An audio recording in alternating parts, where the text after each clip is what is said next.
And today, as we start recording, we're going to talk a bit more about what that looks like, especially applying it to another problem, and if I remember correctly, and talking about something called relaxation. So, are there any questions to answer from Monday before we get started? Great. Okay, so change over into my drive.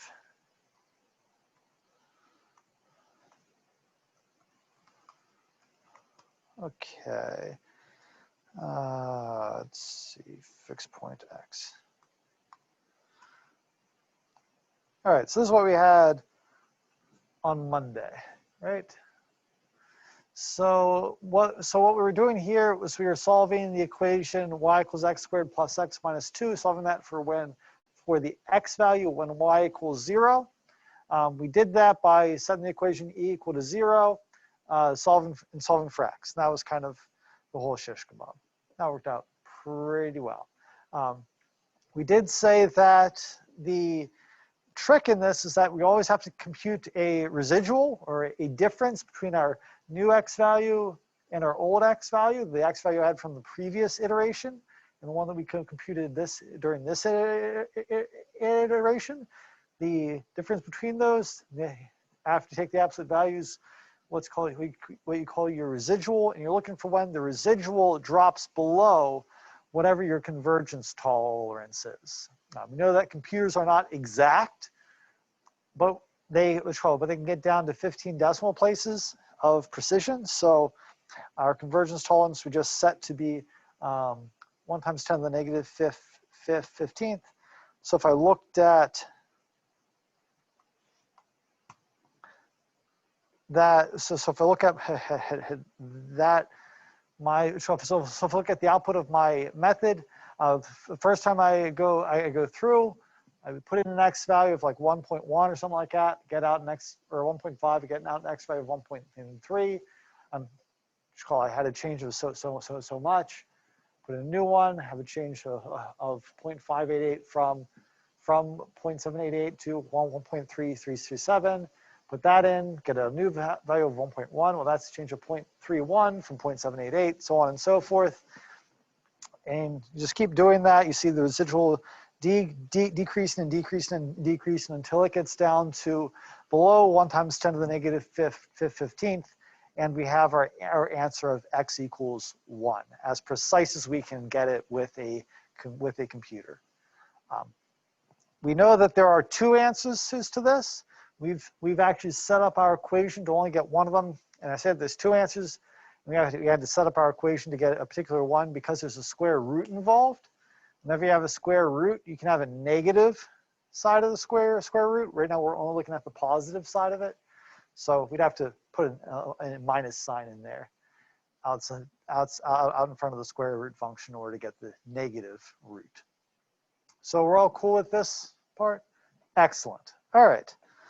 So let's have a look here. So one other note with this, one other thing that we could do with this is that sometimes this is called the equation does not converge. For example, I'm going to change this guy out.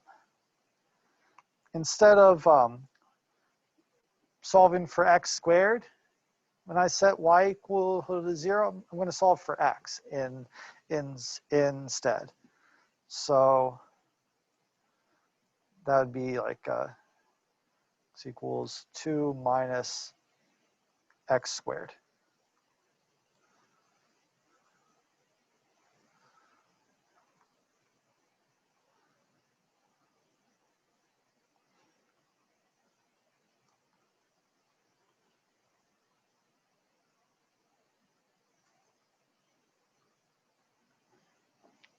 So I'm going to put that together. Let's see what happens there.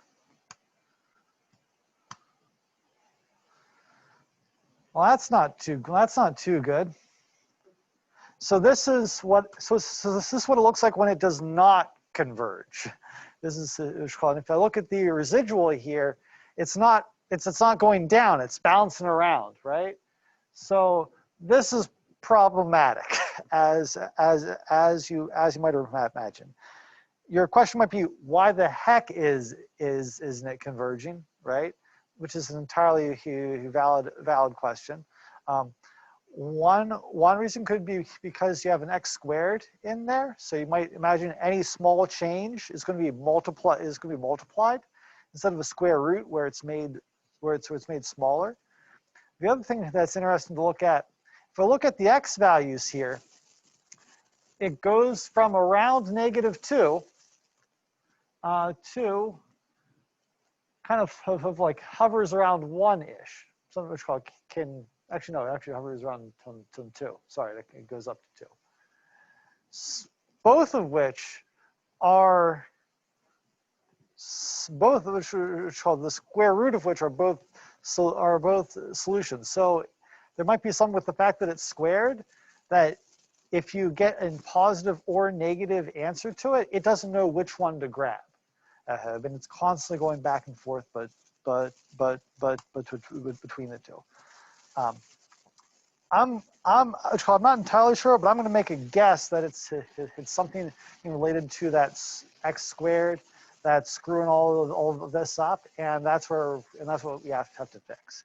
That it's updating that the square's pushing the update too far. So one way to go about trying to fix this is something called relaxation. So what relaxation means is just moving slowly or slower from the old x to the new x. So how we're going to do that is we're going to say, we're going to redefine what new x is. Actually, we're going to do this before we compute the residual. Instead of just saying that new x is new x, what we're going to say is we're going to take 20% of that new x, and we're going to take 80% of that old x, and we're going to smush them together into the new answer. You can kind of think of this as like some sort of sliding scale, right? If I took 100% of my old value, I'd take 0% of my new value, right? I'd just constantly be at whatever my old value is. If I took 100% of my new value and made that new x, I'd take 0% of my old value, and I just have what I had been doing, right?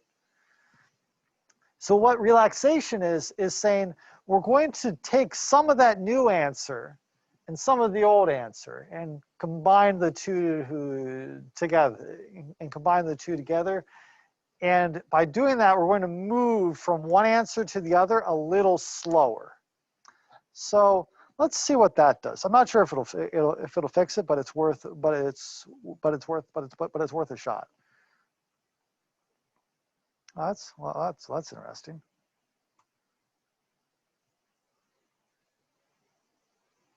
Oh, whoops. I need to have that that update somewhere.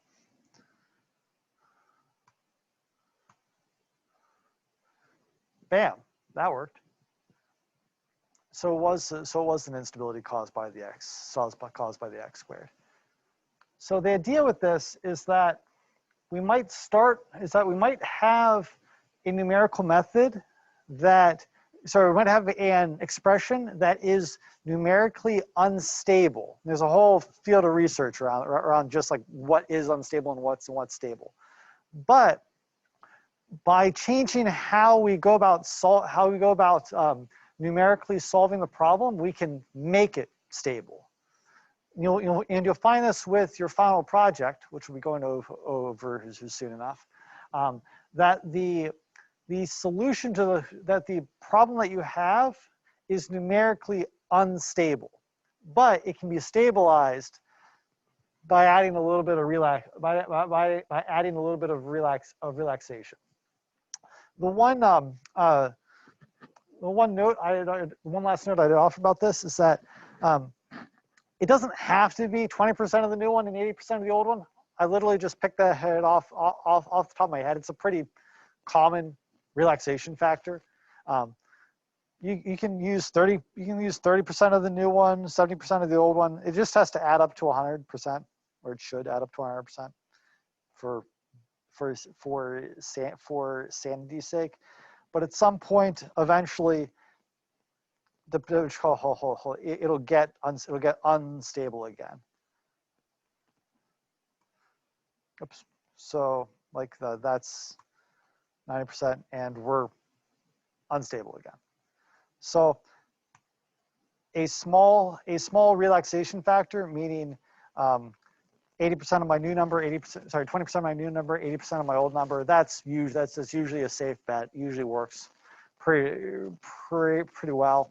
It might mean it takes a couple more iterations to solve it, but you're on a computer and you're solving a small problem, you're not going to actually notice it. So that's that. Are there any questions about this?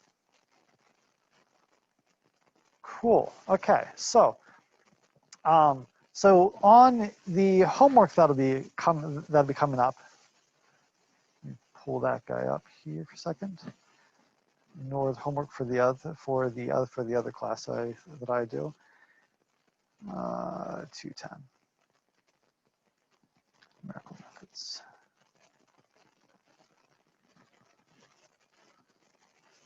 Cool.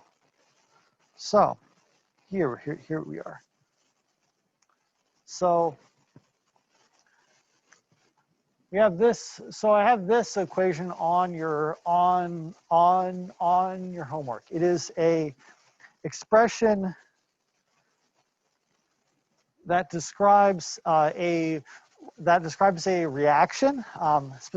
Specifically, this is some catalyst pellet in a furnace, and the question is, the surface area of the pellet will change over time, which naturally will change the rate of reaction of the catalyst with its surroundings. So it's of interest to know what the radius of the pellet is, and thus the surface area of the pellet, after a certain amount of time. However, the expression that we have solves for the amount of time it takes to get to a certain radius based on some initial radius. So what you're going to have to do with this is solve it down for the what's called coprescent radius r in terms of r. You can just kind of look at this and you know that you can't just solve for r by itself. It's a cubic equation, but you can solve for r in terms of r. Are we on board with what that means? Yes, no, maybe. Speak now or forever hold your peace. Cool. All right. So you just got to solve for r. And then once you have your expression for r, sure, there'll be an r in it, but that's fine.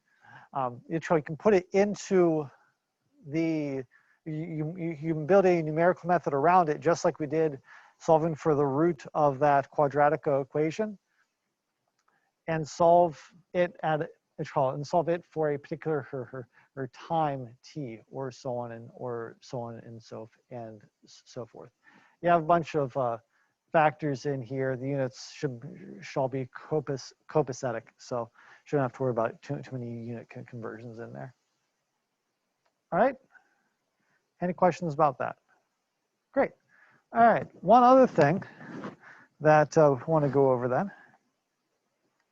Pop back over to here. Is file I/O. So we've read things from files. We're eventually going to want to write things to files.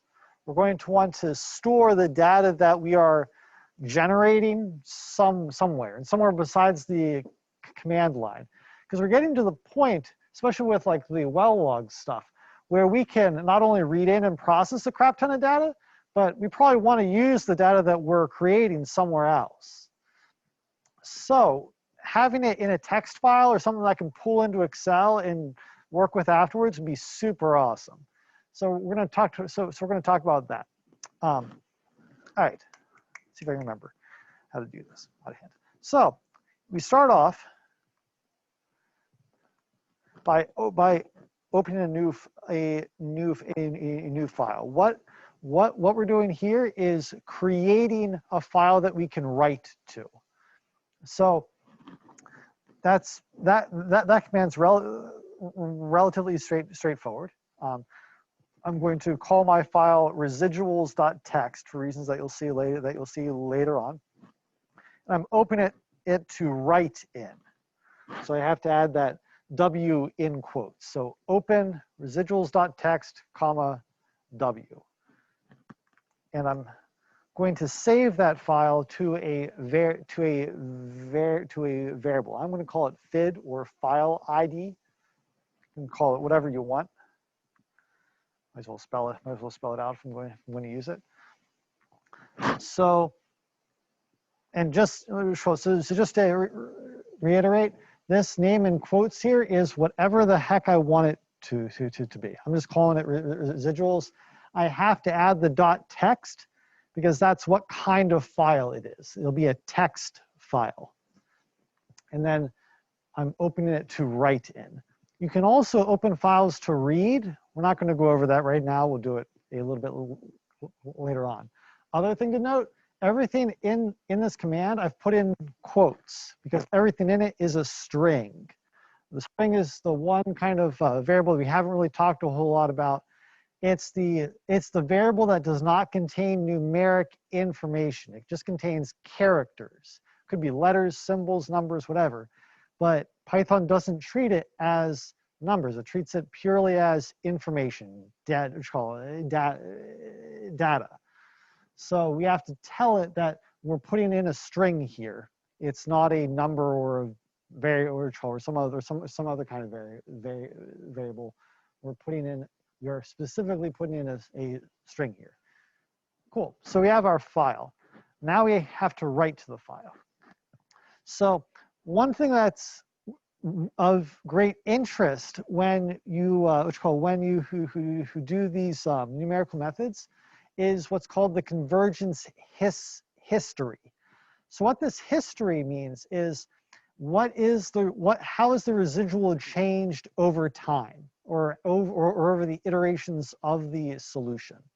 So when I did let me just comment that for a second so I can show this. So when I did this before, you see how the residual is jumping up and down and so on and so forth. This doesn't only happen when you have a diverging solution, a solution that doesn't converge. You can also have a converging solution that suddenly decides to whose residual suddenly decides to oscillate after going down to like 1 times 10 to the -8, and that's like not good. You can also have a solution that starts to converge and then diverges, or one that starts to diverge and then suddenly converges. How the residual tracks as you approach the solution is of great interest when you have a more complex problem. So what we're going to do is we're going to write to a file the iteration that we're on, so the first, second, third, fourth, fifth, sixth, seventh, whatever iteration, as well as what is the residual on that iteration. Cool beans? Cool. All right. So back in here. All right. Let me make sure I'm sharing the right screen. Cool, I am. All right. So uncomment that. So the first thing I'm going to put into this file is a header line saying what these columns of information are. So do that by saying whatever variable the file is saved to, .write, open paren. I'm going to say my first thing is the iteration number.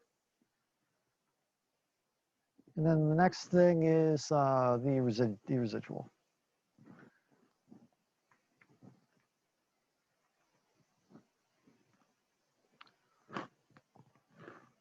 So again, that's all in quotes because it's a string. Just iteration number, put a couple spaces in, then residual. Just something to say what these columns of numbers are going to be when I open it up later on, because I also have no freaking clue. All right, just for kicks, just gonna write file ID.write. Hey, this is line 2. Let's see what happens. One other thing, make sure you close out your file. So just for kicks and giggles, I'm going to try pushing my luck a little bit and seeing what happens if I just keep on using the write command.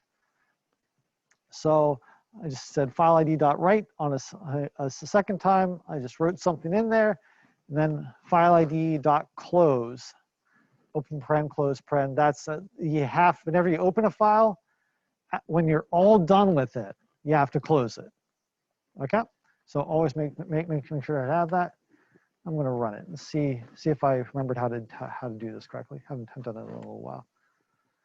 Okay, so if I go to Vim, if I open up residuals.txt, there's everything that I wrote. That's awesome, but what the heck? Everything's on one line. That sucks. So let's, oops, not that. Nope. Control W, V, there we are. So let's have a look at this. So on the right is what I wrote to the file. On the left is my code. The thing to keep in mind about the write command is that it doesn't work like print. Every time that I use the print command, I get a new line, right? Every time I use the write command, I have to tell it exactly what to do.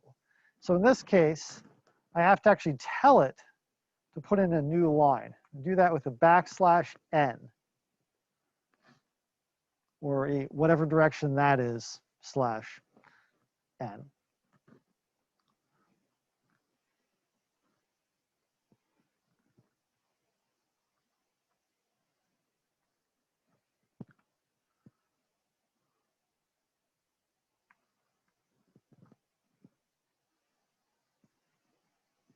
Where's that? So if I open that up again, and then if I look at my text file, okay, now I've put in that carriage return. So that means that each time that I want to have a new line, I'm going to have to put a \n at the end of the line before that. Essentially, I have to type my previous line and hit the enter key. Cool beans? Cool. There are a few other, you can do a few other things with that, but don't have to worry about them. Okay, so I just put in line 14 and 15 for an example. I'm going to get rid of both of those. I'm going to get rid of that. Great. Okay, so let's go down here. So I said that I want to print to that file my iteration number as well as what my residual is, right? So the residual I have that sitting here, all ready and set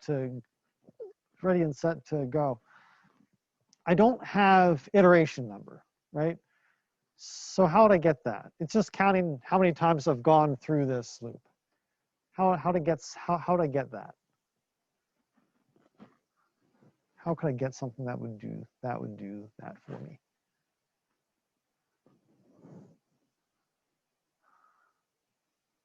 Yeah.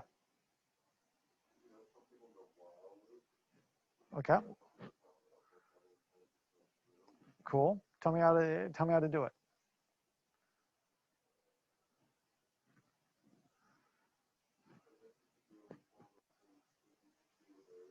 Okay.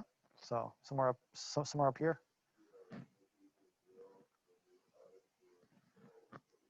Yeah. So I'm going to set up a variable counter, set equals 0. Now let's add 1 to the value of counter every time I go through the loop.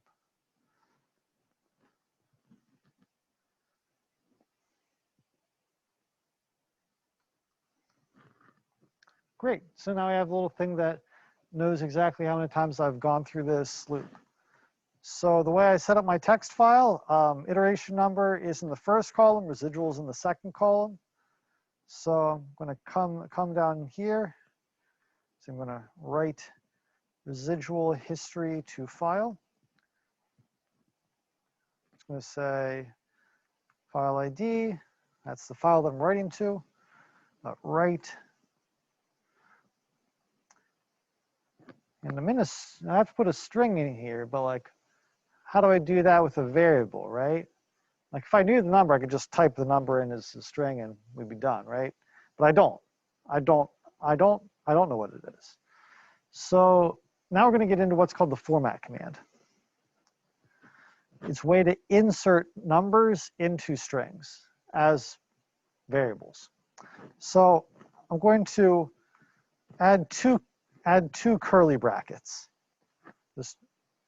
Just open close curly brackets that's there. And that's all I'm going to have inside of the string. That's it. Well, that and a \n, so I hit enter at the end of the string. Then I'm going to say, but at the end of that string, I'm going to say dot format. In the same way that kind of like write is a property of file ID, format is something that can operate on a string. Let me push this a little higher on the screen so that everyone can see it, maybe. Okay, so in that format statement, I'm going to add some more parentheses here. I'm going to put in the variable that I want to write. So in this case, I want to write counter.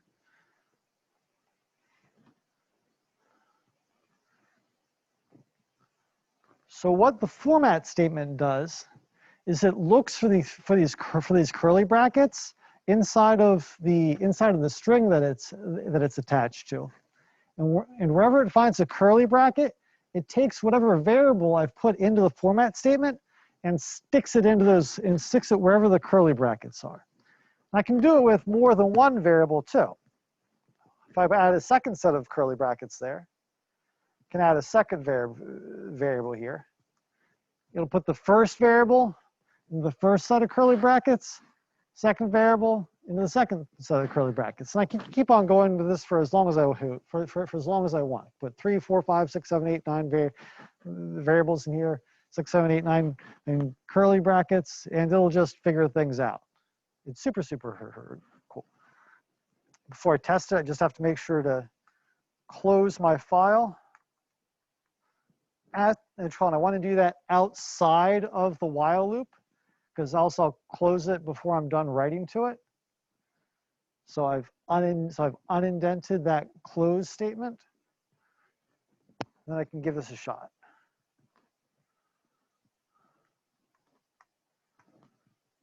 Okay, it does that. Open up the residuals text file. There we go. There's my iteration number in the first column. There's my residual in the second column there, going all the way down to the last one. So it took 39 iterations to finish that. How are you all sitting with how are we all sitting with that? The what's called residuals.txt, the text file that you made.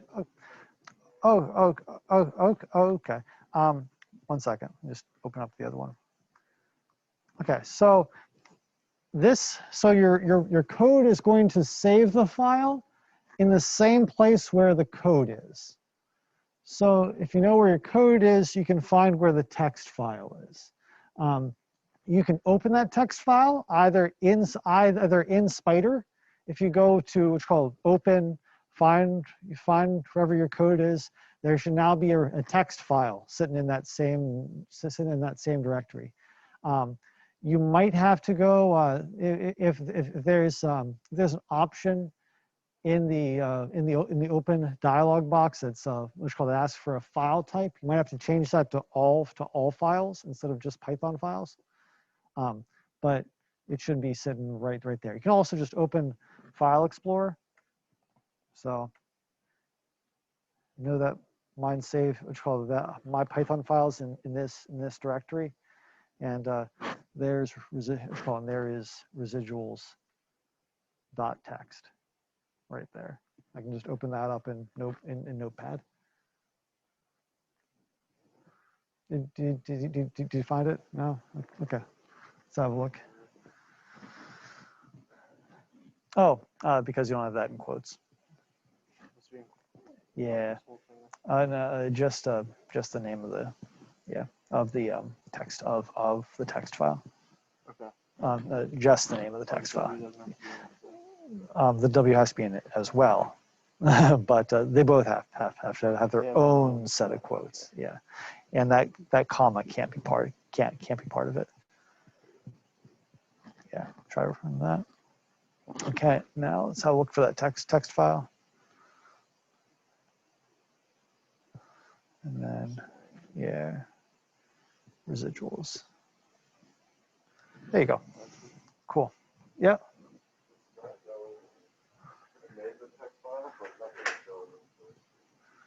Well, that's interesting.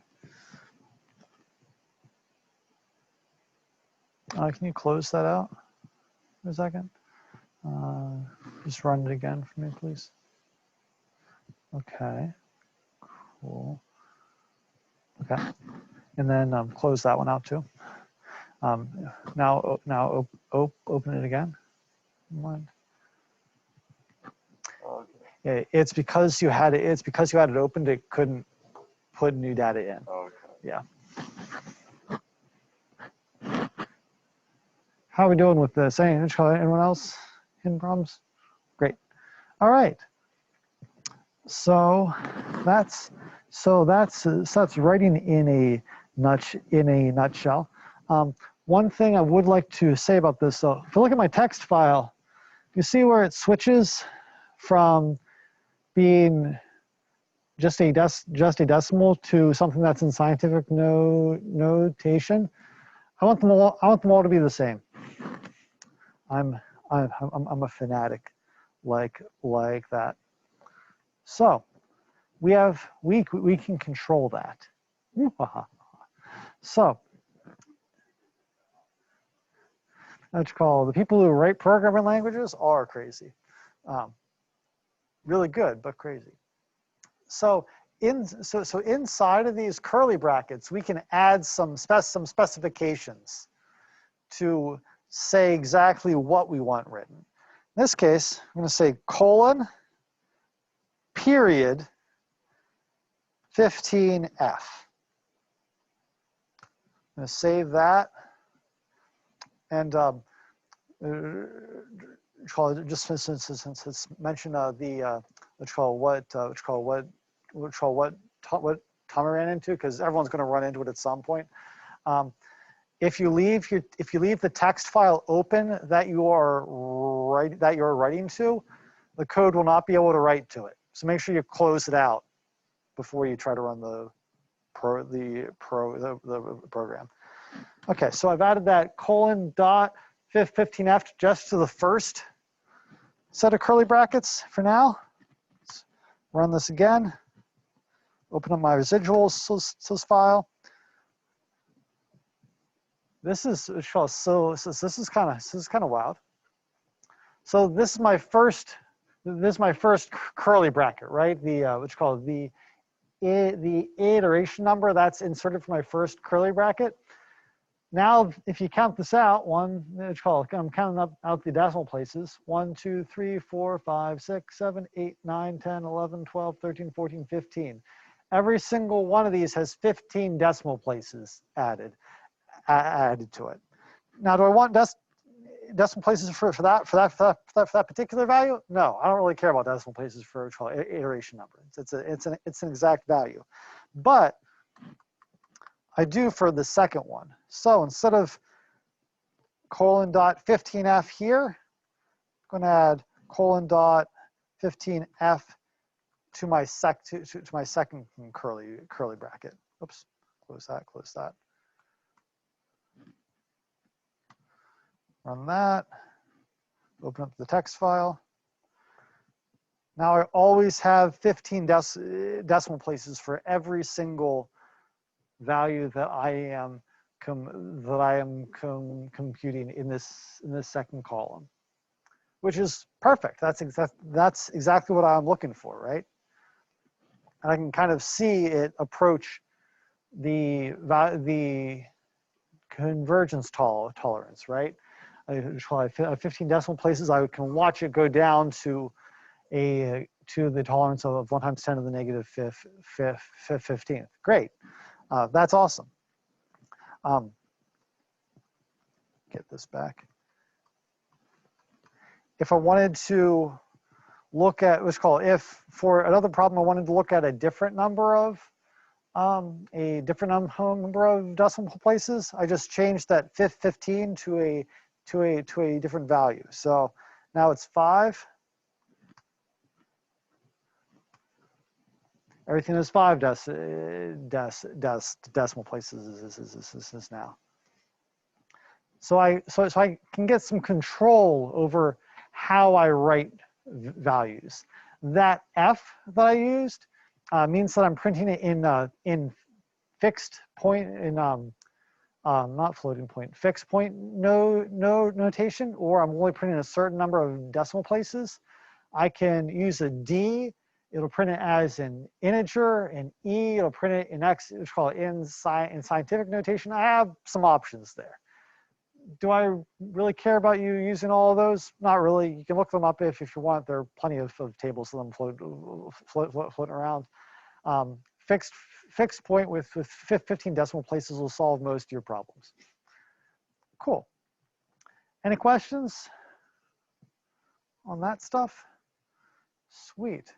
The only thing I'd want to reiterate is make sure to always close your file at the end. Make sure to open your file before you get into a loop. You don't want to open you don't want to continually open and close your file inside of a inside of a loop, because every time that you open a file for writing, and that's called W, that's in quotes here, it overwrites everything in the file. So if I put this open statement inside of the loop and close the file inside of the loop, I just overwrite everything every time that I went through the loop, and I'd come out of the loop and there'd be one line of text there, and that'd be it. So if you have a loop, you always want to open your file before it and close it after it. That's probably one of the #1 issues that that I've seen with this. For example, if I put that close into the loop and try to run this, I'll get this error saying that I tried an IO operation on a closed file. IO means input output, or writing or reading. I'm trying to do it on a file that's closed, and so in Python saying I can't do that. So if you get an error like that, it means you closed a file earlier than you thought. All right.